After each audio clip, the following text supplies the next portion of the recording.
Greetings, my fellow freedom lovers, sovereign thinkers. Thank you for tuning to the LL3 podcast. My name is Craig, transmitting from the beautiful swampy mangroves of South Florida. And today's date is Monday, March 8th, 2021.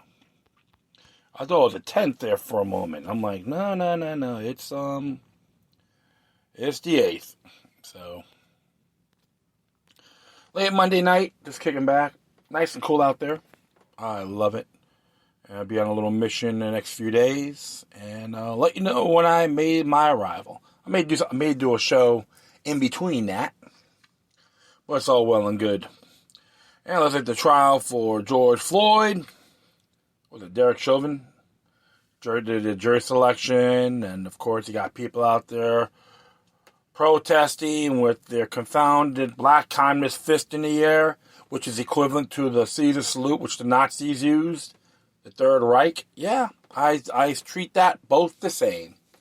Too bad if you get offended or not. Don't bother me one bit. And look, there's more mayhem going on in Armenia, which they're not too pleased with their government, and of course HR 1 in the United States, was it the Right for the People's Act, something like that? Yeah, those little pristine names mean the bill is deplorable, okay? I was like looking at that, and I was not impressed. You got like over 600 plus pages that tells you how much pork is in it, and red tape, trying to throw all this down, shove this down right on our throats. Conflicts with Article 1, Section 4, Clause 3 of the U.S. Constitution and many others acts within that document. It just makes me laugh. Looks like multiple attorney generals from the states are going to be countering it, which, you know, the anti-commandeering doctrine will be very effective on this law if it gets passed and signed by White Privilege 46. But I'll say it is going to be hilarious. So even the two glam boys who are senators from the state of Florida, I'll make sure they all vote wisely in this one. You know, all these gun laws, these Jim Crow referendums on the federal level as well. It's the same old song and dance, playing with recycled pus. Yeah, I'd like to do really try to shove it down our throats. Try to hit censorship to the core. 500-year practice plus. Nothing new under the sun, folks. But all these little minions out there with the stupid little synthetic parties. They can't even clean their own rear end or tie their own shoelaces or even put on their sandals. Okay, that's how far I can go with that. Too many sensitive Orwellian snowflakes out there, regardless from the left or the right. Factions 101. My team is better than yours. I know I'll probably repeat myself in the past. You know, like people probably heard the same rhetoric in a different package. But please stop parodying what the bobbleheads from the propaganda machine has to say. Do your own homework and think for yourselves. Yeah, it looks like Andrew Cuomo got canned from CNN.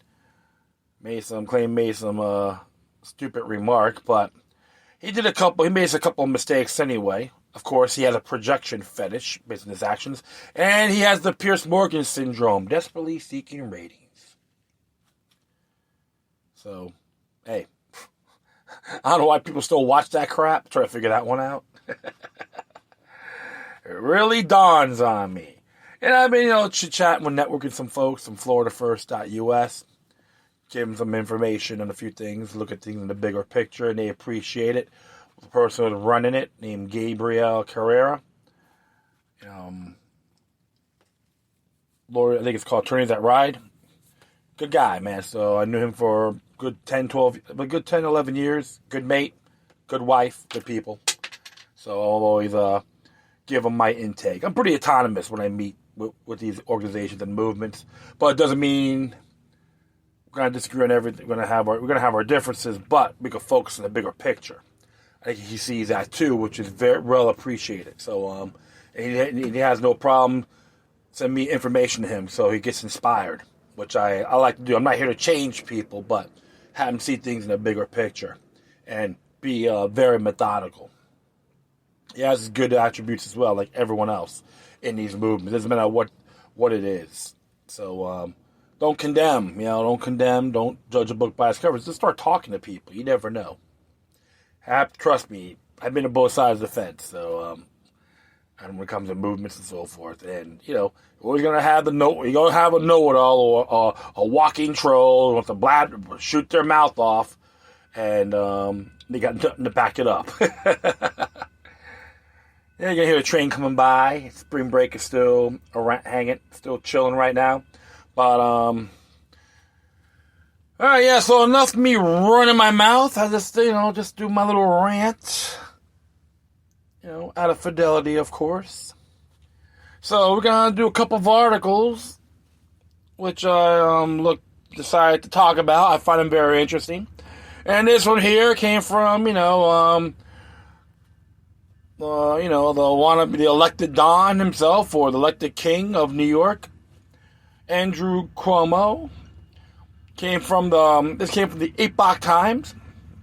It says that New York lawmakers announced Cuomo impeachment resolution amid twin scandals. This is by Zachary Steiber. This is what Steiber has to say. A group of New York legislators said they are submitting an impeachment petition because of Governor Andrew Cuomo's handling of the COVID-19 pandemic and his alleged sexual harassment. We're going to introduce this resolution because we believe the time has come in order to lead his great state as governor. You need to have credibility and trust. And unfortunately, we feel the governor has lost that and now has an inability to lead. Assembly Minority Leader Will Barclay, a Republican, told a press conference in Albany on March 8th. 5 women have accused Cuomo, a Democrat, of sexually harassing them, including 4 former aides. 2 came forward over the weekend.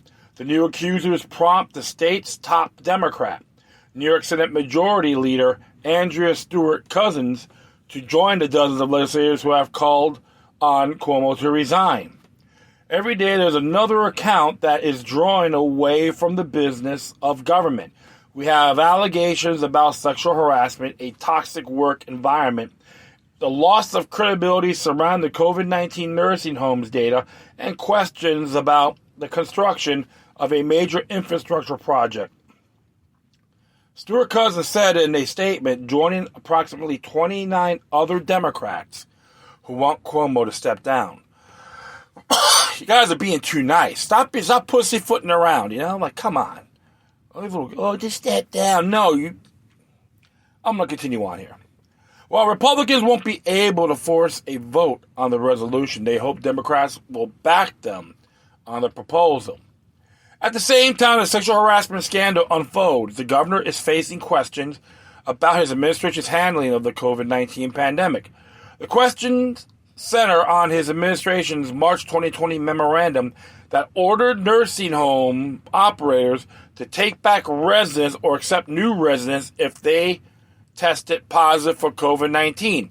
Critics says the order led to higher number of nursing home resident deaths from COVID-19, the disease caused by the CCP virus. But administration officials have defended the move, claiming that workers in the facilities were the primary cause of the virus spread. So a little hot potato game, a little blame game here. How unmerited. New York officials have acknowledged withholding some nursing home death data from the public. Officials say they didn't publish the figures because they couldn't be verified after reports said they altered the data under pressure from Cuomo's administration. A number of nursing home resident deaths shot up to 12,743 in a January disclosure that followed an investigative report by New York Attorney General Letitia James. James, a Democrat, is due to appoint a special prosecutor to investigate the sexual harassment claims. The Department of Justice, meanwhile, is conducting a probe over Cuomo's COVID-19 order. Cuomo had repeatedly refused to resign, telling reporters on March 7th that voters elected him. "There's no way I resign," he said.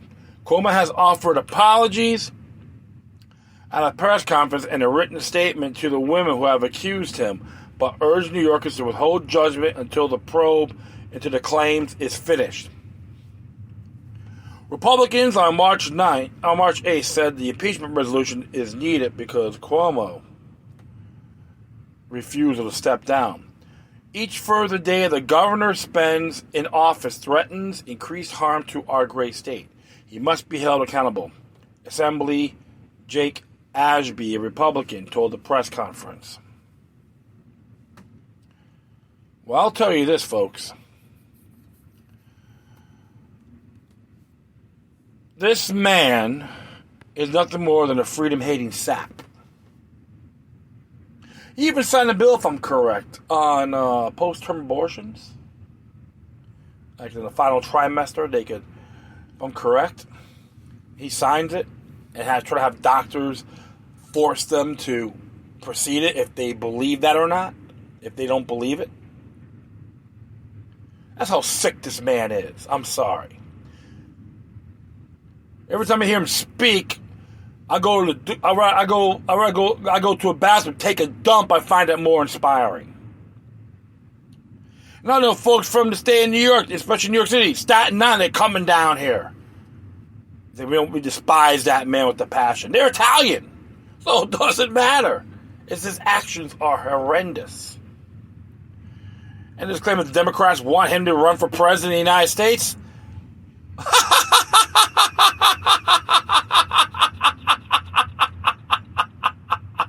I'll tell you one thing, my friends, a lot of registered Democrats up there don't want him in jail. Due process and prosecute him. Especially what happened with the negligence of the beautiful people that died from COVID-19 related death due to his order. Okay? Tells you something.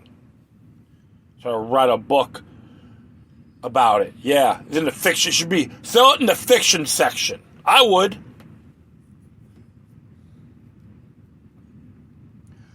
This individual is an example of how delusional they are. They use projection, and they have the heart of Bizarro, or saying Bizarro is their Lord and Savior. Bizarro world indeed. I'm not surprised at all. I've seen this happening way before. It's getting too obvious. Now it's in a lot more people's faces. Even the mainstream garbage media cannot hold back.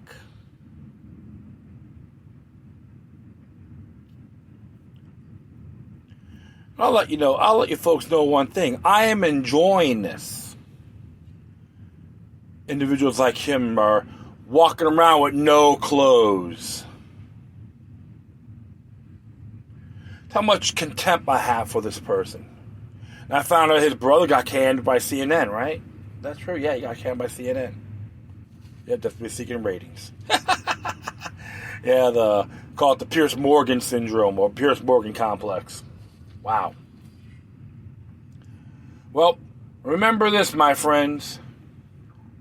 When you witch hunt one person for a very long time and you believe people are buying it, it always blows back in their faces.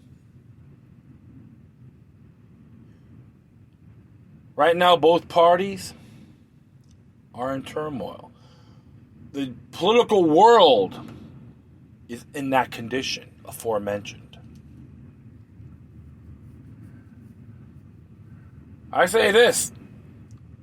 Go by the book. Do your investigation. Do things but due process under your state constitution.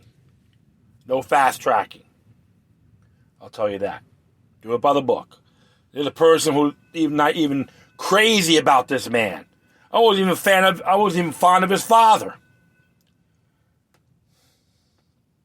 See, things are happening, folks. The tide is turning. So the people in the Empire State put their feet to the fire with no exceptions. If he's out and about in New York City, start ridiculing this man. Get every single one of these tyrants. Call them all out. Without being egregious. Start just mocking them. Laugh at them. Go, how does it feel extorting my money to take care of your needs? Trying to go quack and ask for Andrew, and you can ask for Andrew Cuomo, hey, where's your I Love Benito Mussolini button? Trust me, folks. They reap what they sow. Emulate the one they despise. Don't get mad. Get inspired. Fight back. And let him know, without us, you're nothing. Because many people left that city and Governor Cuomo wigged out over it. You know what? The hell with him. That's all I got to say. This one here came from Big League Politics. And it's by Shane Trejo. Came out today. It says here, the Intercept whines about lack of donations, blaming Trump after censoring founder Glenn Greenwald. It's everyone but us. Yeah, another bunch of posers, right? Everyone's a fascist, everyone's a fraud, everyone's a phony, everyone but you. I might just send that to him. Everyone but you by the Fenwicks. Hey, anyone want to take the initiative? Send it to him. Twitter as well. If you beat me to it, that's fine. Well, this is what Mr. Trejo has to say here. A fundraising appeal from the Intercept contains complaints that donations have dried up in recent months, blaming former President Trump's attack on the fake news for the blog's lack of viability in the marketplace. Since Trump left office on January 20th, donations to the Intercept have gone down sharply. The fundraising appeal states, after years of steady growth, last month brought fewer new members that we've seen in more than 2 years. They note that progressive publications throughout the world are hurting without having Trump in the White House, allowing them to publish absurd nonsense to their captive audiences. While Trump railed against journalists as the enemy of the people, grassroots outrage over Trump's corrupt racism and incompetence fueled a spike in ratings.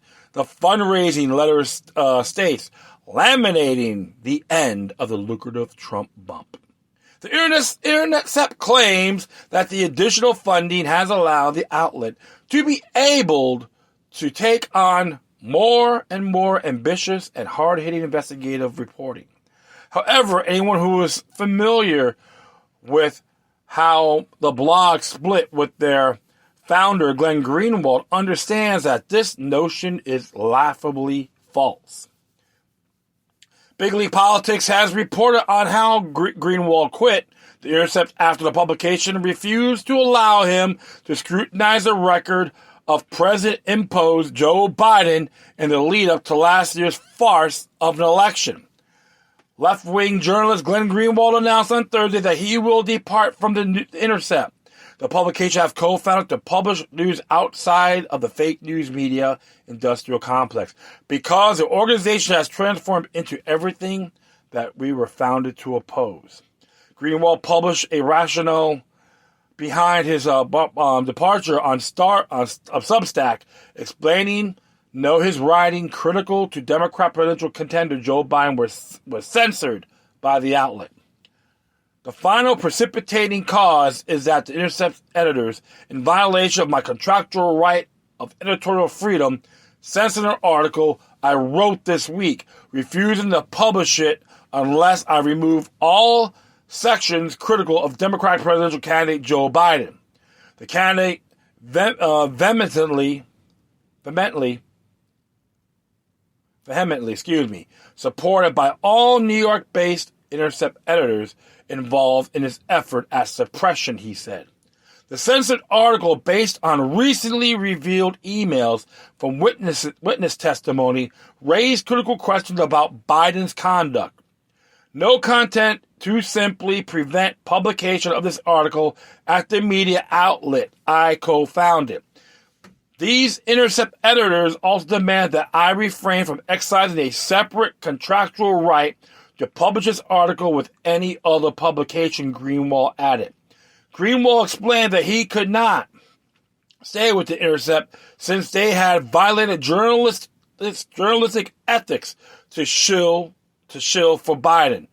He says here, as for now, I will be publishing my journalism here on Substack, where numerous other journalists, including my good friend, the great intrepid reporter Matt Taibbi, have come in order to practice journalism free of the increasingly repressive climate that is engulfing national mainstream media outlets across the country, Greenwald wrote.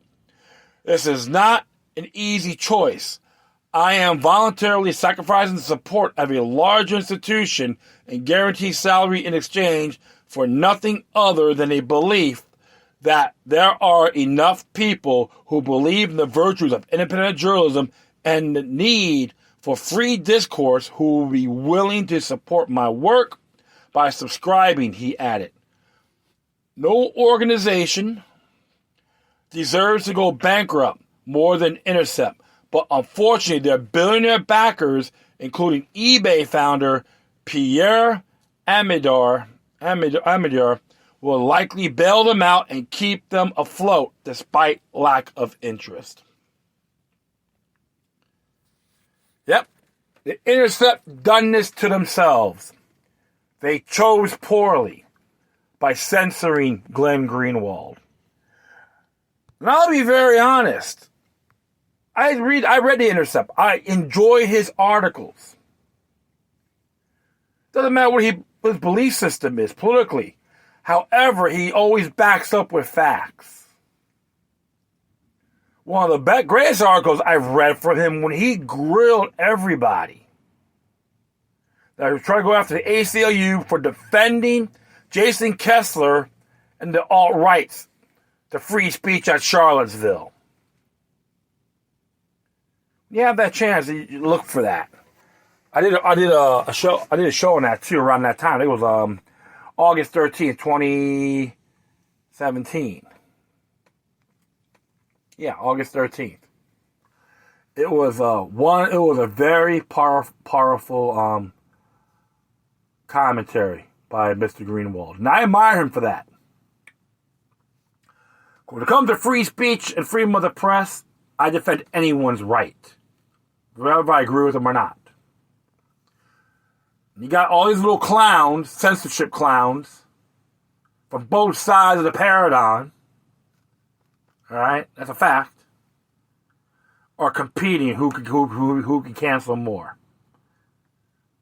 Nothing new. They call cancel culture censorship. All you gotta do is do a little studying, my friends. It's been going on for a very long time. So if you go to Substack, look for Glenn Greenwald, support this man the best you can.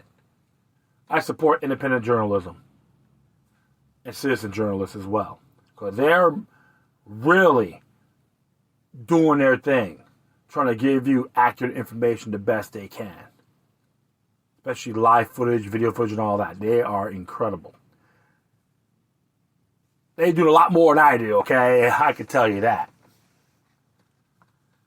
So I always encourage folks to really go behind these individuals like Glenn Greenwald.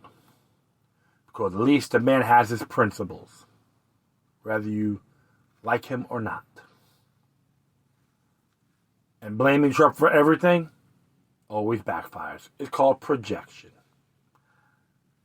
And the Intercept gotta taste their own medicine. Welcome to Blowback, where witch hunting and censorship doesn't pay. And that will be it. I thank everyone for listening. Plus, feel free to download and share throughout your social media networks. If you have any questions, comments, or something interesting you want to check out, whatever you do, please send your correspondence to Decorum. Furthermore, I will leave the footnotes of these articles Spreaker page. And if you want to contact me, you can hit me at LokiLuck03@protonmail.com. Or if you want to donate, you can hit me at paypal.me or cash.app/LokiLuck3. And if you want to support the Epoch Times, Big League Politics, any other independent journalists out there, including Glenn Greenwald, do it, folks. Because we're all fighting for the same cause. Natural rights to free speech and the press. Preserve our Bill of Rights culture, whether it's here in the United States and beyond. Once again, thank you for your time. Plus, always remember that the demoniac resistance is healthy for the soul and can liberate humanity. Until next time, take care of yourselves. Keep on spreading the love, and may your guardian spirits be with you.